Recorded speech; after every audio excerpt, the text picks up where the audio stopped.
Emmanuel Macron compare la période actuelle à la fin du Moyen Âge. Pour le chef de l'État, la pandémie de coronavirus est la métaphore de notre époque. Grandes épidémies, grande peur. Dans un entretien fleuve accordé au magazine Zadig, Emmanuel Macron a dressé une comparaison entre la période actuelle de crise sanitaire et la fin du Moyen Âge, prélude selon lui à la réinvention d'une civilisation. Si on a une énergie collective et une vision, on repartira de l'avant. Je pense que nous en avons la possibilité, affirme le président dans un long entretien de 20 pages consacré à sa vision de la France. Selon le chef de l'État, la pandémie de Covid-19 est la métaphore de notre époque. On revit des temps au fond très moyenâgeux, les grandes jacqueries, les grandes épidémies, les grandes peurs.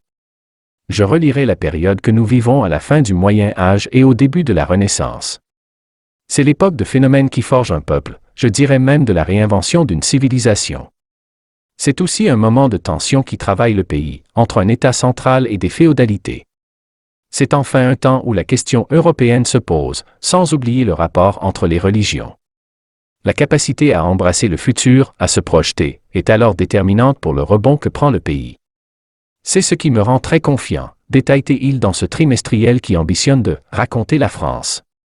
Citant également la crise des « Gilets jaunes », Emmanuel Macron voit dans les Français un peuple très résistant, extraordinairement tenace, mais qui s'embrase sur le coup de colère.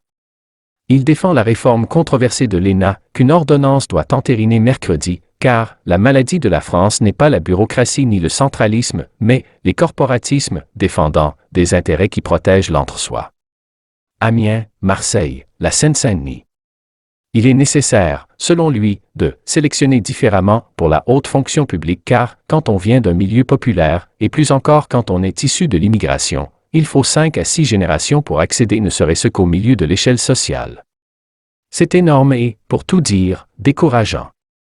Emmanuel Macron souligne aussi l'urgence de répondre au sentiment de décrochage d'une partie de la population qui exprime la même inquiétude de la désindustrialisation, d'un sentiment d'injustice, d'une impression de trahison démocratique. Témoignant de son attachement à Amiens, sa ville natale, et aux Pyrénées, la terre de ses vacances d'enfance, Emmanuel Macron, souvent décrit comme déconnecté des territoires par ses opposants, affirme aimer aussi infiniment Marseille et sa créativité extraordinaire. Il se montre également optimiste pour l'avenir de la Seine-Saint-Denis, où il ne manque que la mer pour faire la Californie et qui représente